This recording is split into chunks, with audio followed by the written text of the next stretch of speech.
Praise the lord. దేవుడు మనల్ని ప్రేమించి మనకు మరొక దినాన్ని అనుగ్రహిస్తూ వచ్చారు. అందుని బట్టి దేవునికి స్తోత్రం. ఉదయకాలము దేవుని వాగ్దానం. యోబు గ్రంథము 8వ అధ్యాయము 6వ వచనం.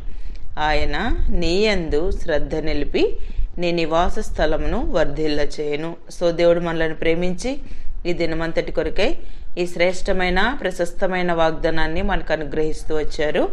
ఆయన నీ యందు శ్రద్ధ నిలిపి నీ నివాస స్థలమును వర్ధిల్ల చేయను. సో ఉదయకాలం దేవుడు మన యందు శ్రద్ధ నిలిపి మన నివాస స్థలాన్ని వర్ధిల్ల చేస్తానని వాగ్దానం చేస్తున్నాడు. సో మన యొక్క నివాస స్థలం దేవుడు వర్ధిల్ల చేయాలి అని అంటే సో దేవుడు మనకు అనుగ్రహించిన షరతులు కూడా దేవుని యొక్క వాక్యంలో రాయబడుతూ వచ్చాయి. నువ్వు జాగ్రత్తగా దేవుని వెదికిన ఎడల, సర్వశక్తుడకు దేవుని బతిమాలుకున్న ఎడల, నీవు పవిత్రుడవై యథార్థవంతుడవైన ఎడల నిశ్చయముగా ఆయన నీ యందు శ్రద్ధ నిలిపి నీ నీతికి తగినట్టుగా నీ నివాస స్థలమును వర్ధిల్ల చేయను. మామూలుగా కాదు, దేవుడు నిశ్చయముగా నీ యందు శ్రద్ధ నిలిపి, నిశ్చయముగా ఆయన నీ యందు శ్రద్ధ నిలిపి అని రాయబడింది అనమాట. అంటే దేవుడు ఖచ్చితంగా మనం దేవుని జాగ్రత్తగా వెతికితే, దేవుని బతిమాలుకుంటే, మనం పవిత్రులంగా యథార్థవంతులంగా ఉండి జీవిస్తూ వచ్చినప్పుడు దేవుడు ఖచ్చితంగా మన యొక్క నివాస స్థలాన్ని వర్ధిల్ల చేస్తాడు. యోబు యొక్క పరిస్థితి అంతా మనకు తెలుసు. దేవుడు తనను ఎంతగా అభివృద్ధి చేస్తూ వచ్చాడు. సో దేవుడు తనకించిన ఆశీర్వాదాన్ని బట్టి ప్రతిరోజు కదా మనం యోబు గ్రంథం 1వ అధ్యాయంలో చదివితే ఉదయకాలమే సో తన ఇంటి వారందరి కొరకు తను ప్రార్థించినట్లుగా మనము వాక్యంలో చదువుతాం. అంటే దేవుడే యోబుని గురించి సాక్ష్యం ఇచ్చినట్లుగా మన వాక్యంలో చదువుతాం. ఆ తర్వాత శత్రువు ద్వారా అనేకమైన ప్రతికూలమైన పరిస్థితులు తను ఎదుర్కొంటూ వచ్చినప్పటికీ ఎక్కడ కూడా విశ్వాసం నందు తప్పిపోలేదు. అందుకే మళ్ళా రెండంతల మేలు ప్రభు ద్వారా అనుభవిస్తూ వచ్చాడు. ఉదయకాలం మనం కూడా ఎలాంటి పరిస్థితుల్లో ఉన్నా దేవుడు ఉదయకాలం జ్ఞాపకం చేస్తున్నాడు. దేవుని మనం జాగ్రత్తగా వెతికితే, సో దేవుని మనం బతిమాలుకుంటే, దేవుని దృష్టిలో మనం పవిత్రులంగా యథార్థవంతులంగా ఉంటే నిశ్చయముగా ఆయన నీ యందు శ్రద్ధ నిలిపి నీ నీతికి తగినట్టుగా నీ నివాస స్థలాన్ని వర్ధిల్ల చేస్తానని వాగ్దానం చేస్తున్నాడు.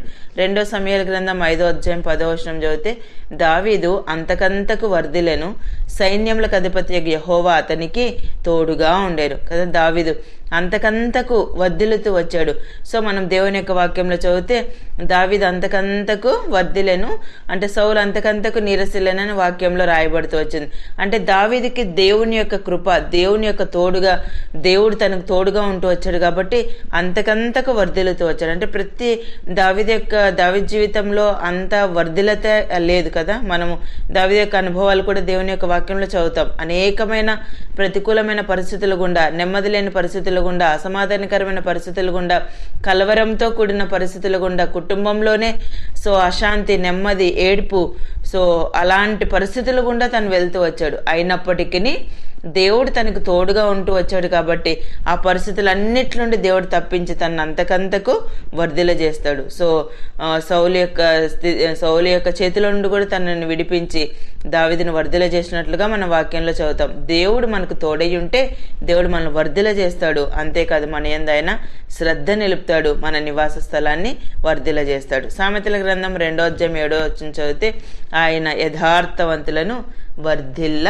చేయను. సో దేవుడు యథార్థవంతులను వర్ధిల్ల చేసేటువంటి దేవుడు అనమాట. సో మనము దేవుని యొక్క దృష్టిలో పవిత్రులంగా యథార్థవంతులంగా ఉంటూ వచ్చినప్పుడు మన నివాస స్థలాన్ని వర్ధిల్ల చేస్తానన్నాడు. సో అంతకంతకు దేవుడు వర్ధిల్లత మన జీవితంలో ఇస్తాడు. దేవుడు మనకు తోడుగా ఉంటాడు. అంతేకాదు ఆయన యథార్థవంతులను వర్ధిల్ల చేయను. సో దేవుని దృష్టిలో మనం యథార్థవంతులంగా ఉండాలని ఉదయకాలం దేవుడు మనకు వాగ్దానం చేస్తున్నాడు. సో నీకు ఎన్ని పరిస్థితులు ఉన్నా దేవుడు ఉదయకాలం జ్ఞాపకం చేస్తున్నాడు. కొన్నిసార్లు అనుకుంటాం కదా, సో నా జీవితంలో నా నివాస స్థలం నేను ఎప్పుడు వర్ధిల్లుతానని. సో దేవుడు మనకు తోడుగా ఉంటే, దేవుని మనం జాగ్రత్తగా వెతికితే దేవుడు ఖచ్చితంగా మనల్ని వర్ధిల్ల చేస్తాడు. అంతేకాదు ఆయన నిశ్చయంగా మన యందు ఆయన శ్రద్ధ నిలుపుతానని సెలవిచ్చాడు. నిజమే, దేవుడు మనకు తోడుగా ఉంటే మన యందు ఆయన శ్రద్ధ నిలుపుతాడు. మనం అనుకున్న దానికంటే, ఊహించిన దానికంటే అధికమైన మేలు, అధికమైన వర్ధిల్లత దేవుడు మనకు అనుగ్రహించేవారుగా ఉంటారు అనమాట. ఉదయకాలం సో నువ్వు ఎలాంటి పరిస్థితుల్లో ఉన్నా దేవుడు నిన్ను వర్ధిల్ల చేస్తానని వాగ్దానం చేస్తున్నాడు. దేవుడు అనుగ్రహించిన ఈ ప్రశస్తమైన వాగ్దానం మన జీవితానికి అన్వయించుకొని ముందు కొనసాగినట్లు ప్రభు మనందరికీ సహాయం చేయను గాక. ప్రార్థన చేసుకుందాం.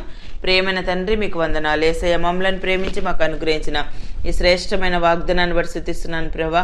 ఆయన నీ యందు శ్రద్ధ నిలిపి నీ నివాస స్థలమును వర్ధిల్ల చేయను అని సెలవిచ్చారు. ఉదయకాలం నిత్య జీవపు మాటలు వింటున్న మీ ప్రజలందరినీ కూడా జ్ఞాపకం చేసుకునండి. మీరు ఇచ్చిన వాగ్దానం మా ప్రియుల జీవితాల్లో నెరవేర్చి సహాయపడుతూ రావాల్సిందిగా కోరుతూ యేసు ప్రభు నామమున ప్రార్థిస్తున్నాను తండ్రి, ఆమెన్.